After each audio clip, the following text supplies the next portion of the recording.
Un enfant qui a été sécurisé dans cette enfance préverbale entre en maternelle à 3 ans avec un stock de 1000 mots, alors qu'un enfant qui a été insécurisé au cours de cette enfance préverbale, malheur de sa mère, stress de sa mère, désorganisation familiale, en rentre en maternelle à l'âge de 3 ans avec un stock de 200 mots.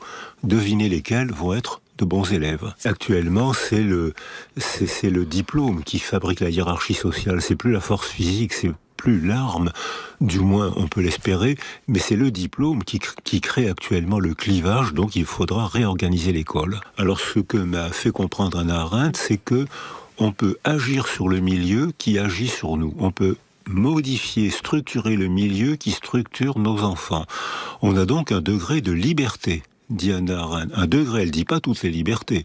Elle dit on a un degré de liberté, donc on a une responsabilité. On doit organiser l'école et la fonction des artistes pour qu'ils puissent présenter plusieurs manières de penser, de croire et de fabriquer de la culture. À l'école, il faut apprendre plusieurs récits. Dans notre pays, on a cette histoire, mais le pays d'à côté a une autre histoire qui l'a rendu sensible à d'autres événements. Voilà, à l'école, on apprend qu'il y a plusieurs manières de voir le monde. Tu es musulman, c'est tout à fait respectable, c'est ta tradition, c'est ton éthique, ta morale, ta famille, c'est tout à fait respectable. Mais il faut que tu saches qu'il y a d'autres croyances, d'autres manières de voir le monde. Et ces autres manières de voir le monde, c'est la fonction des artistes. Le théâtre grec avait pour fonction de mettre en scène les problèmes de la cité. Et les comédiens jouaient les problèmes. Puis on fermait la porte du théâtre et les citoyens devaient débattre. Ça a été le point de départ de la démocratie.